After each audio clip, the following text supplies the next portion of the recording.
आप सभी को doctor Rajni Raman Jha, associate professor Sanskrit विभाग, एमएस कॉलेज बीकानेर का नमस्कार स्वीकारो। आज हम स्वप्न वासव दत्तम प्रारंभ करते हैं। स्वप्न वासव दत्तम महाकवि भास का सबसे प्रसिद्ध नाटक है। संस्कृत में कवि किसी भी साहित्यकार के लिए प्रयोग कर सकते हैं, चाहे वो कथा लिखता हो, चाहे वो कविता लिखता हो, चाहे नाटक लिखता हो, चाहे गद्य पद्य लिखता हो, चाहे उपन्यास लिखता हो। तो महाकवि भास का यह सबसे प्रसिद्ध नाटक है स्वप्न वासव दत्तम। महाकवि भास के बारे में कहा जाता है कि वे कालिदास के पूर्ववर्ती थे और कालिदास ने बड़े आदर से उनका नाम लिया है। महाकवि भास थे कहाँ के? तो चूँकि वे अपने जीवन के बारे में उदासीन ही हैं, कुछ अधिक बताया नहीं है, कुछ भी नहीं बताया उन्होंने। तो ऐसे में उनके बारे में यह पता करना बड़ा कठिन हो जाता है कि वे कहाँ के थे। उनके जो 13 नाटक हैं वे 13 के 13 केरल में केरली लिपि जिसमें मलयालम लिखी जाती है, उस केरली लिपि में संस्कृत में नाटक उपलब्ध थे। तो कुछ लोग तो उनका संबंध केरल से मानते हैं और कुछ का कहना है कि चूँकि उन्होंने इमाम सागर पर्यंताम हिमवद विंध्य कुंडलाम महिम एकात पत्रांकम राजसिंह प्रशास्तुनः लिखा है, जहाँ उन्होंने हिमवद विंध्य कुंडलाम, हिमालय से लेकर विंध्याचल तक आप राजा बने। तो इसका मतलब है कि उनका स्नेह हिमालय से लेकर विंध्याचल तक था, तो वो उत्तर भारत के भी निवासी हो सकते हैं। इतना विवाद है इन सब बारे में कि कुछ कहा नहीं जा सकता कि भास कहाँ के थे। अभी तक इस पर कुछ तय हो भी नहीं पाया है। उनके 13 नाटक हैं, उसमें सबसे प्रसिद्ध नाटक यह स्वप्न वासव दत्तम है। भास का काल क्या हो सकता है? तो चूँकि कालिदास ने भास का बहुत आदर से स्मरण किया है, तो यह लगता है कि वे कालिदास के पूर्ववर्ती थे। कालिदास का जो समय है वह विक्रमादित्य का समय है, तो कुछ तो उसको ईसा पूर्व मानते हैं और कुछ उसको 6ठी शताब्दी से पहले का मानते हैं। तो ज़्यादा बड़ी परंपरा तो हमारी वही है कि ईसा पूर्व ही हुए थे, पहली या दूसरी शताब्दी में। लेकिन आधुनिक जो अन्वेषक हैं तो चूँकि पाश्चात्य उससे विचारों से बहुत प्रभावित है, इसलिए वो अधिक पीछे नहीं ले जाना चाहते। अतः वे 4ठी या 5वीं शताब्दी के आसपास भास का समय मानते हैं। वस्तुतः ये सब बातें बहुत महत्वपूर्ण हैं भी नहीं, बड़ी बात यह है कि उनका नाटक कैसा है। तो स्वप्न वासव दत्तम, जैसा कि नाम से प्रतीत होता है कि वासव दत्ता रूपी नायिका का जो स्वप्न है, स्वप्ने दृष्टम यत वासव दत्तया तदधिकृत्य यन नाटकम कृतम तद स्वप्न वासव दत्तम। वासव दत्ता ने स्वप्न में जो कुछ देखा उसको विषय बनाकर जो नाटक बनाया गया उसको ही स्वप्न वासव दत्तम कहते हैं। तो यह इसके नामकरण की इसके शीर्षक का कारण हुआ। स्वप्न वासव दत्तम 6 अंकों का नाटक है। इसमें वत्स देश के राजा उदयन की कथा है, उनकी पत्नी वासव दत्ता की कथा है, उनकी द्वितीय पत्नी पद्मावती की कथा है, और इसमें यह बताया गया है कि किस प्रकार से उदयन का राज्य मगधराज ने छीन लिया था। मगधराज ने नहीं, किसी आरुणी नामक राजा ने छीन लिया था और वह कहीं और एक ग्राम में रहने लगा। तब उनके जो प्रधानमंत्री थे महामात्य, उनका नाम था योगंधरायण ने प्रतिज्ञा की कि वे उनको उनका राज्य वापस दिलाएंगे। तो उसके लिए उन्होंने एक बहुत बड़ा नाटक रचा।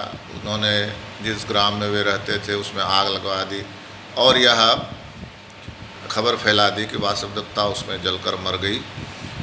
फिर उदयन का बड़ा विलाप हुआ, लेकिन अंततः उदयन पद्मावती से विवाह करने को राजी हुए। चूँकि पद्मावती मगध की राजकुमारी थी और मगध उस समय सबसे शक्तिशाली राज्य था। मगध के राजा का नाम दर्शक था, जिसकी वो बहन थी पद्मावती। तो मगध बहुत शक्तिशाली राज्य था, इसलिए मगध के साथ संबंध हो जाने के कारण उदयन बहुत ताकतवर हो गए, शक्तिशाली हो गए और उन्होंने पुनः आरुणि को पराजित करके अपना वत्स देश प्राप्त कर लिया। और बाद में वासवदत्ता भी प्रकट हुई और पद्मावती और वासवदत्ता के साथ उन्होंने सुखपूर्वक निवास करते हुए उज्जैनी जाने की योजना बनाई। यही इस नाटक की कथा वस्तु है। तो कथा वस्तु देखने में तो बहुत छोटी लगती है, लेकिन इसको भास ने 6 अंकों में इतनी सुंदरता से विभाजित किया है। केवल कथा वस्तु ही नहीं आती, उसके साथ मनुष्य के नाना प्रकार के गुण, व्यवहार, क्रियाकलाप, उस समय की सामाजिक, राजनीतिक, आर्थिक स्थिति सामने आती है। साथ ही इसके सारे जो पात्र हैं वे सब बड़े उच्च कोटि के, बड़े ऊंचे चरित्र के पात्र हैं। उदयन हो, वासवदत्ता हो, पद्मावती हो, योगंधरायण हो, वासवदत्ता के माता पिता हों, दर्शक हों, सब के सब बड़े ऊंचे चरित्र के पात्र हैं।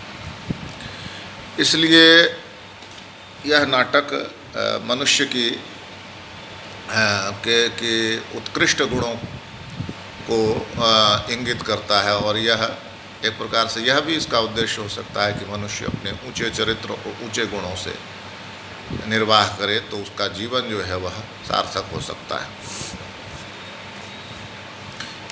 इसका जो प्रथम अंक है, चूँकि अभी पाठ्यक्रम में प्रथम और द्वितीय अंक के बारे में ही अपने को चर्चा करनी है, तो प्रथम अंक है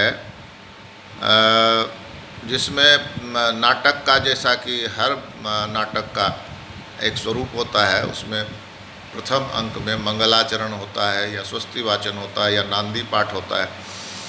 तो मंगलाचरण के बाद सूत्रधार का प्रवेश होता है और सूत्रधार एक नाटक की बात करता है कि इतने में उसको हटो हटो की आवाज़ सुनाई पड़ती है। तो सूत्रधार कहता, अच्छा राजकुमारी पद्मावती आ रही हैं, जो मगध राज्य की राजकुमारी हैं। वह पद्मावती अपनी माँ से, माँ जो तापसी माँ है, जो जिन्होंने वानप्रस्थ आश्रम में प्रवेश कर लिया, उनसे मिलने पद्मावती जा रही। और पद्मावती के जो अनुचर हैं वे घोषणा करते हुए जा रहे हैं, मुनादी करते हुए जा रहे हैं कि जिसको जो चाहिए वो यहाँ आकर मांग सकता है। पद्मावती हर मतलब इच्छा पूरी करेगी, जिसको जो चाहिए। और उसको घोषणा करने वाले को इस बात का दुख होता है कि कोई ज़्यादा लोग नहीं आ रहे। यहाँ नाटककार ने इतनी सुंदरता से 2 बातों की ओर इंगित किया। एक तो यह कि जो मगध की राजकुमारी है वह कितनी उदार है, कितनी दयालु है, कि वह सब जो जो मांगेगा वह देने के लिए तैयार है। सोना, चांदी, कपड़े, लत्ते, पशु, जो भी चाहिए। और साथ ही साथ यह कि उस राज्य में लोग इतने सुखी हैं कि वे कुछ मांगना नहीं चाहते। तो यह एक कौशल होता है लेखक का, कवि का, कि वह दोनों ही बातें एक साथ दिखा रहा है।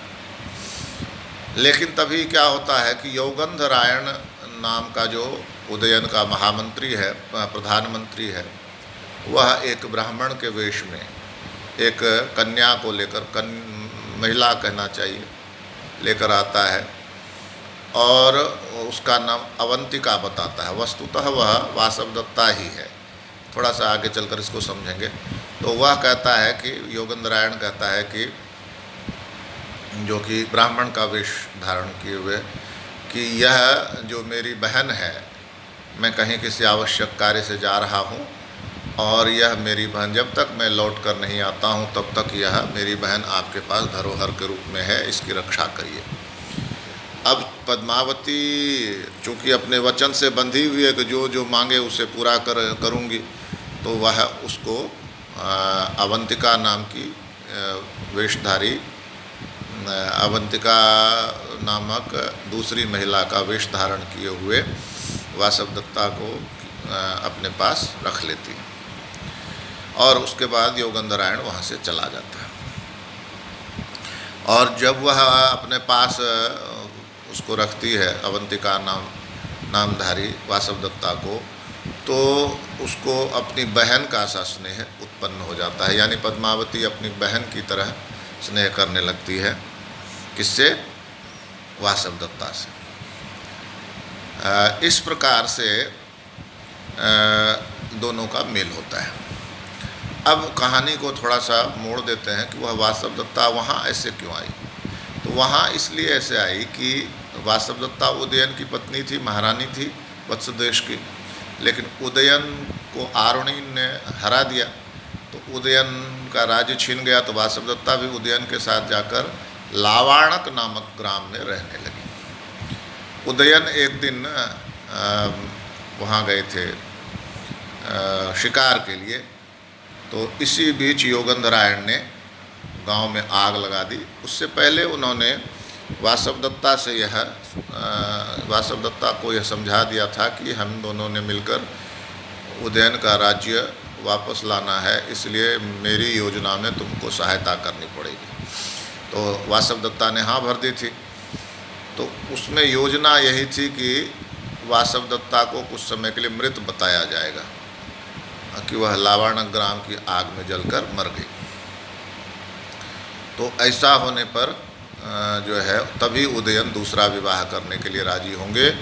और जब दूसरा विवाह उनका पद्मावती से, मगधराज की बहन से हो जाएगा, तो उनको मगध जैसी शक्तिशाली राज्य का साथ मिल जाएगा, तब वो पुनः आरुणि को हराकर अपना खोया हुआ वत्स देश प्राप्त कर लेंगे। ये एक बड़ी योजना थी योगेंद्रायण की, जिसमें वासवदत्ता ने हाँ भर दी।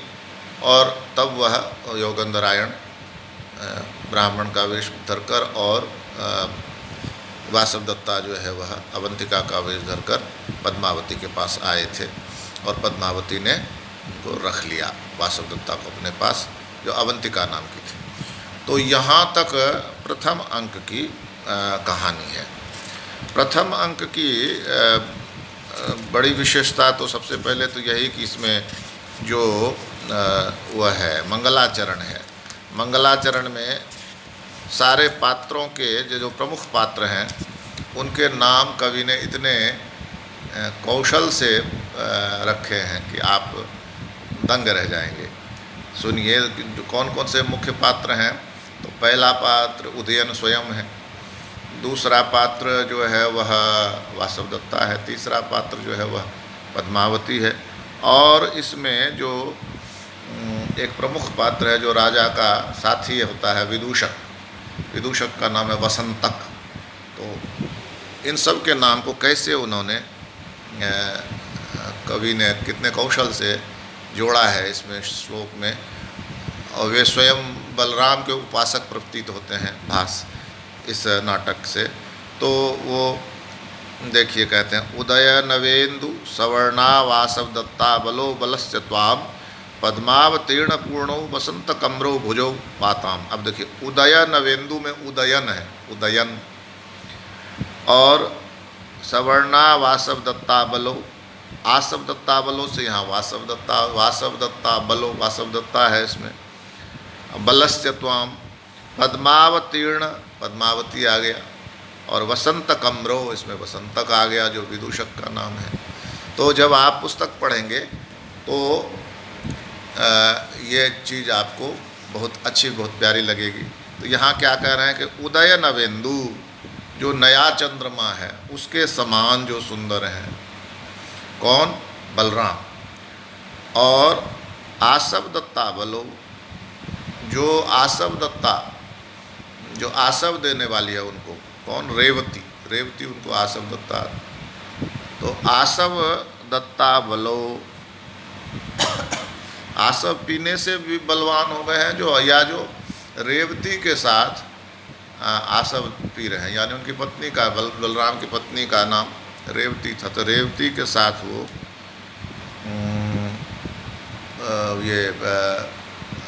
आसव यानी सुरा पी रहे हैं, और इसलिए वे विशेष बलशाली प्रतीत हो रहे हैं।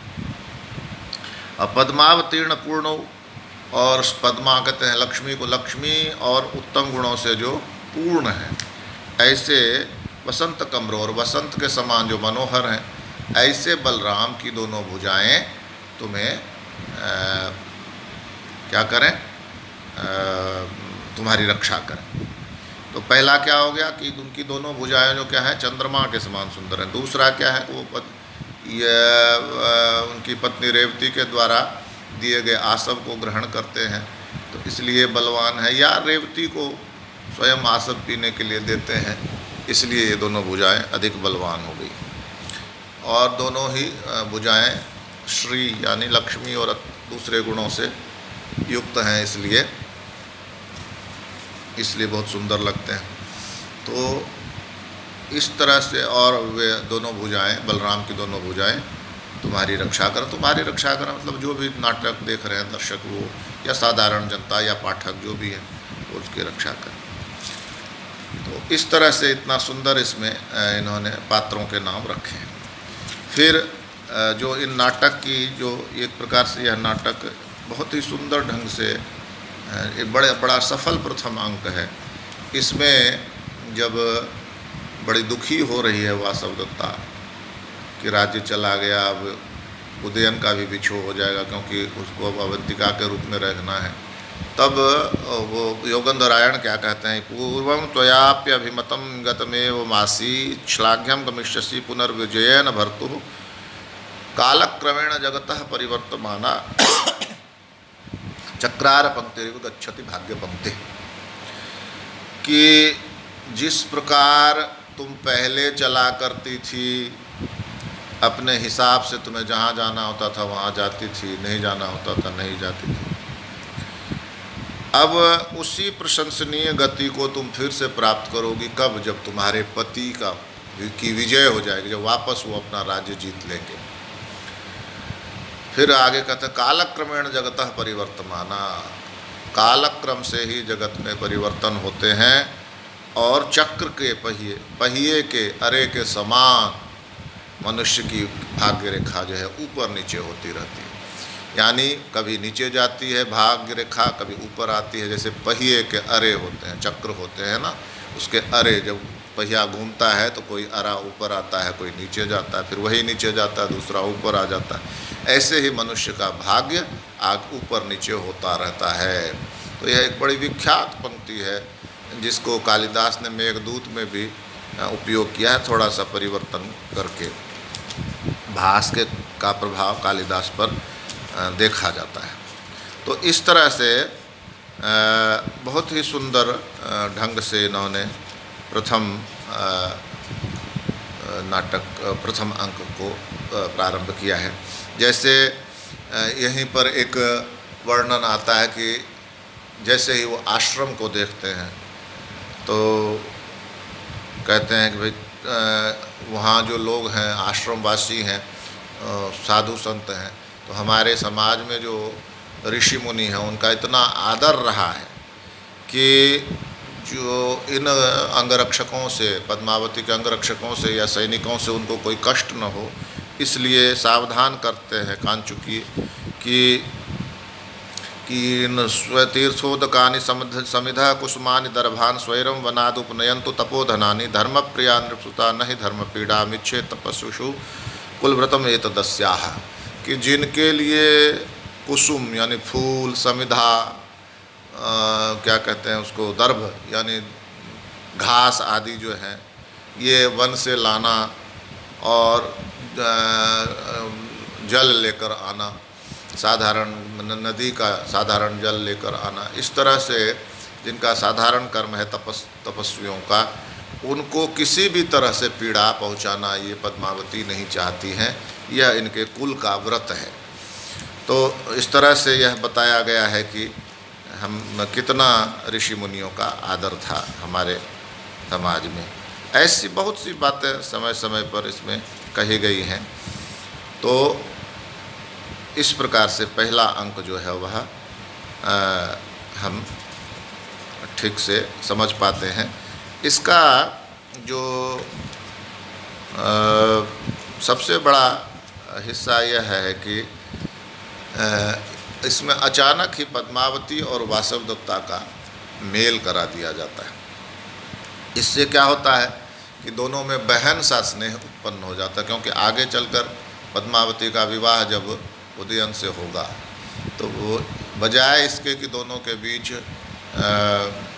सपत्नी, जो इसको कहते हैं सौत की ईर्ष्या या सौत का डाह उत्पन्न हो, ऐसा न होकर दोनों में आपस में स्नेह बंधन बना रहे, इसलिए दोनों की भेंट पहले अंक में करा दी जाती है। और आगे चलकर सचमुच ऐसा ही होता है, दोनों एक दूसरे को बहुत प्यार करती हैं। इस तरह से यह प्रथम दृश्य पूरा होता है। धन्यवाद।